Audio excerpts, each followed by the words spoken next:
A little message for churches that are looking to fill positions of pastor or minister in your churches. I want to encourage you not to have a requirement so high that you education yourself out of a pastor. Now, what do I mean by that? There's a lot of churches that look at the giftings of pastor only by what degree they have. Bachelor degree, master's degree, seminary degree, doctorate degree. It doesn't matter what degree, but they position themselves so high and it can cause some problems. Let me explain to what I'm talking about. One of the problems it can create is you could be limiting your choices of who is going to apply for your church. For instance, first of all, if you have a church that's a bi-vocational church, doesn't pay very much.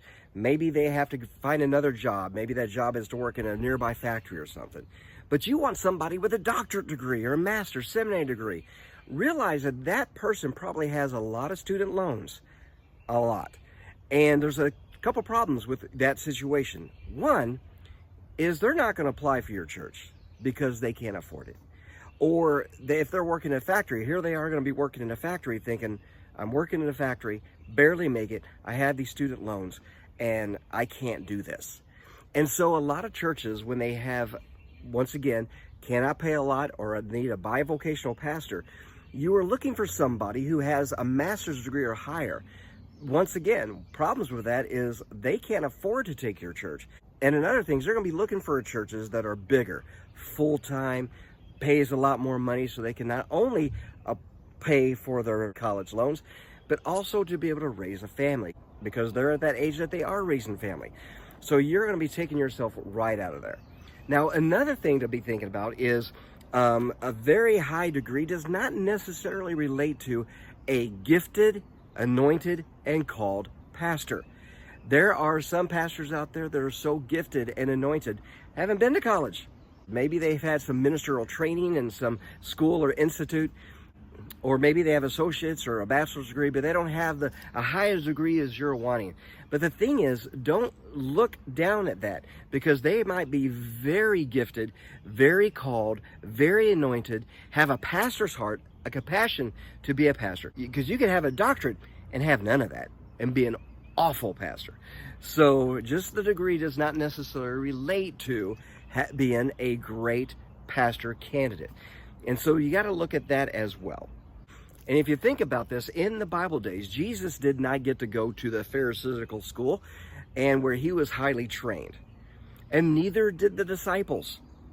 In fact, in most churches, Jesus Christ himself would not qualify to pastor your churches. It's important to think about that because if Jesus Christ couldn't pastor your churches because he didn't have enough qualifications, there may be something wrong with their qualifications. You need to get with your boards. You need to get with your pulpit committees and discuss what truly are you looking for. Is it just the degree? Or is it with everything with the degree? But if you want everything with the degree, you need to have in your interview process some good questions to find out their heart, to find out their compassion, their pastoral call to the ministry. You need to know this information more than what degree did you have. But the thing is, don't set your education so high that you're educating yourself right out of a good pastor. In fact, I want to bring your attention to Acts chapter 4, verse 13. Many people don't even know this passage exists. And it's important because, once again, there's a meme out there where Jesus is sitting with his disciples and he says, sorry guys, you don't have a Bible college degree. I cannot use you. Said Jesus never. And so that's important because he looks at the heart. But Acts chapter 4, verse 13. Now when they saw the boldness of Peter and John and perceived that they were unlearned and ignorant men or uneducated. See, once again, in most churches, Peter and John could not be the pastor. They are not qualified. Listen to what it says. They marveled and they took knowledge of them that they had been with Jesus. You know, you can have somebody with a doctorate and their devotional life is nothing. Their closeness with Jesus is maybe just a little bit above saved. Degree is a good thing to have as long as it's mixed with that heart. But here's the important thing. You want a pastor.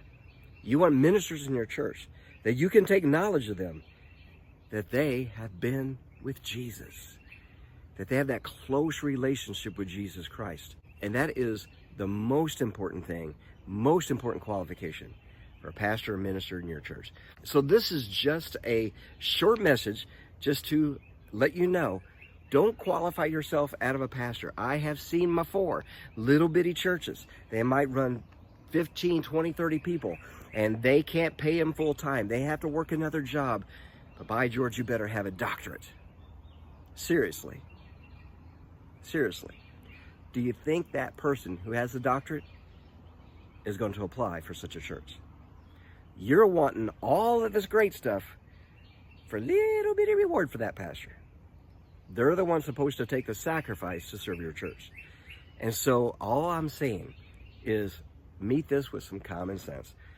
And the most important thing is not the degree, is to make sure they have been with Jesus. Hey, thanks for watching.